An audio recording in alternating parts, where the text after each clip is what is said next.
पीले दांत वाली बहू। रंजना कभी ब्रश नहीं करती थी। उसे कितनी बार उसके माँ बाप ने डांटा, लेकिन उसका कोई असर उस पर होता ही नहीं था, जिस कारण से उसके दांत पीले पीले हो जाते हैं। शादी के बाद। अरे बहू, वैसे तो तुझ में कोई कमी नहीं है, पर तेरे दांत इतने पीले कैसे हैं बेटा? कैसे मतलब? कोई सर्जरी थोड़ी ना कराइए। वो तो क्या नाम, मैं ब्रश नहीं करती थी तो पीले हो गए। अब क्या करूं? आप कहें तो लाल करवा लूं या फिर काले? यार ये क्या है, क्यों माँ से लड़ रही हो? लड़ रही हूँ? अरे मैं लड़ रही हूँ या ये बोल रही है कि दांत पीले हैं, पीले। अरे तपस्या थोड़ी ना की है इन्हें पीले करने के लिए। बकायदा ब्रश नहीं किया है 20 साल तक, तब जाकर। छी, कैसी बात कर रही हो? ये उस वक्त तो पीले नहीं थे जब हम लोग तुम्हें देखने आए थे। अरे तब साफ करवा लिया होगा डेंटिस्ट के पास जाकर। अब देखो कैसे पीले पीले लग रहे हैं। रंजना सास की तरफ गुस्से से देखती है। फिर शुरू हो गई पीले पीले पीले। अरे पीले तो तब भी थे जब मेरे हाथ का रसगुल्ला उड़ा उड़ा कर खा रही थी और बोल रही थी, लड़की नहीं गुणों का खजाना दे रहे भाई साहब आप। खैर, अब वो लोग करते भी तो क्या करते, पीले दांत वाली बहू पल्ले पड़ी थी तो झेलना तो था ही।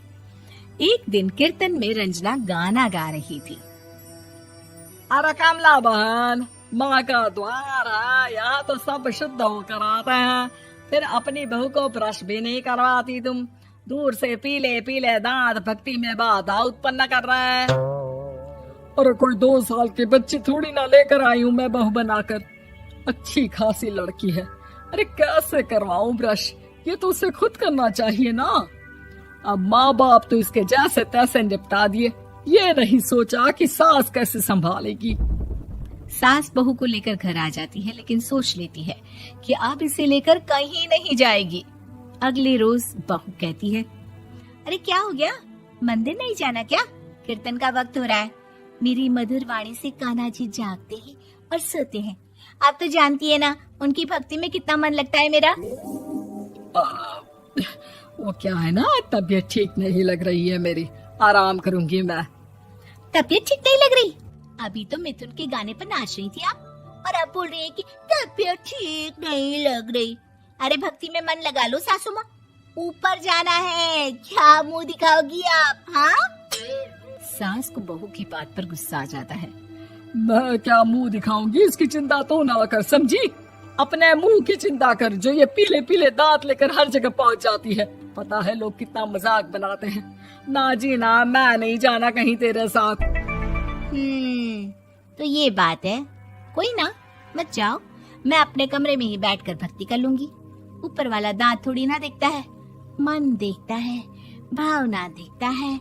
और अरे बस बस, तू सब कुछ दिखा, बस ये सफेद चमकदार दांत ना दिखाना किसी को, है? जा यहाँ से। बहू को सास की बात का कोई फर्क नहीं पड़ता, वो तो जैसी थी वैसी ही रह जाती है। सुबह नहाकर किचन में खाना बनाना, फिर खाना खाना, कीर्तन भजन करना और सो जाना। एक दिन, माँ जी मैं सहेली के घर जा रही हूँ, शाम को लेट आऊंगी। हाँ हाँ तो जाना, मैंने कौन सा तेरी आरती करनी है घर पर बैठकर। रंजना सहेली के घर जाती है, जहाँ वो पार्टी में जाने की तैयारी कर रही होती है। अरे शिखा, कहाँ जाने की तैयारी कर रही है? मैं गलत वक्त पर आ गई क्या? अरे नहीं यार, उल्टा सही वक्त पर आ गया। मैंने ये साड़ी और ज्वेलरी निकाली है यार, शाम को इनके ऑफिस की एक पार्टी में जाना है। बताना कैसा लग रहा है ये सब? नहीं यार, इस ड्रेस के साथ तो वो वाली ज्वेलरी अच्छी लगेगी। हाँ हाँ सही बोल रही है, मैंने ध्यान ही नहीं दिया। वैसे तो हमेशा से मस्त फैशन सेंस रखती है। तो बड़ा जाती होगी ना पति के साथ पार्टी में। रंजना कुछ नहीं बोलती, बस सोचती है कि यार काश ये बात सही हो जाती, पर मैं क्यों नहीं जाती पार्टी में? क्या इन लोगों की कोई पार्टी होती नहीं होगी? रंजना घर आती है और रात में पति से सवाल करती है, एक बात बताइए, आप मुझे किसी पार्टी में क्यों नहीं ले जाते? क्या आपकी यहाँ ऑफिस में पार्टी नहीं होती? पति बेचारा क्या कहता कि दांत पीले हैं तुम्हारे इसलिए। अरे कोई पार्टी होती नहीं हम लोगों के ऑफिस में, तो कहाँ से लेकर जाऊं? और मार्केट, मॉल, कहीं वीकेंड घूमना, कहीं तो। अरे यार सारे हफ्ते में एक छुट्टी मिलती है, तो सोचता हूँ कि आराम ही कर लूं। क्यों? रंजना मन मार के रह जाती है। पहले कभी सास के साथ मंदिर जाया करती थी, लेकिन वो भी सास ने ले जाना बंद कर दिया। घर बैठी बैठी रंजना बोर हो जाती है। तभी उसे आइडिया आता है और वो मायके जाने का सोचती है। सासू माँ, 2 दिनों के लिए मम्मी के घर जा रही हूँ। अच्छा ठीक है, आराम से जा। और हाँ, माँ से कुछ अच्छी आदत सीख कर आना कि कैसे शरीर के हर भाग की तरह दांतों की सफाई भी जरूरी होती है, समझी? शुरू हो गई ना आप। वो लोग आपकी तरह नहीं है कि छोटी छोटी बात का बतंगड़ बना दे। उन लोगों के लिए मैं मायने रखती हूँ, ना कि मेरे पीले पीले दांत। रंजना माँ को बिना बताए उन लोगों को सरप्राइज देती है, लेकिन जैसे ही वो दरवाजे पर पहुंचती है, अंदर देखती है कि घर वाले कहीं जा रहे होते हैं। अब माँ, काश रंजना दीदी के दांतों वाली प्रॉब्लम नहीं होती, तो वो भी हम लोगों के साथ चलती ना बुआ जी की बेटी की शादी में। हाँ बेटा, लेकिन अब उसे कौन समझाए कि उसको उसके पीले दांत नहीं दिखते, लेकिन उसके आसपास के लोगों को कितना एम्बैरेसिंग फील कराते हैं। मुझे तो कितनी बार उसके स्कूल की टीचर ने शिकायत की कि उसके साथ कोई लड़की बैठना भी नहीं चाहती, और ना ही कॉलेज में कोई उससे बात करना चाहता था। लेकिन पता नहीं क्यों उसे ये बात समझ में ही नहीं आती। कोई कमी नहीं है उस लड़की में, बस यही कि दांत पीले हैं। वो तो भला हो जीजा जी और उनकी माँ का, जो दीदी को जैसी है वैसे ही रखा हुआ है।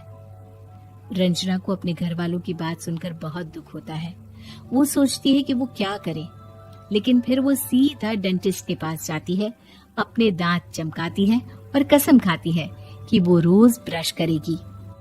अरे क्या हो गया? तुम तो 2 दिनों के लिए गई थी ना, पर कोई ना, अच्छा है, चलो आ गई तो। रंजना सास के सामने आकर खड़ी हो जाती है और पूरी स्माइल करती है, उसके चमकदार दांतों को दिखाती हुई। हैं? चले मंदिर। माँ, मुझे माफ कर दीजिए, मैंने आप लोगों को बहुत एम्बैरेसिंग फील करवाया। मैं आज से रोज ब्रश करूंगी।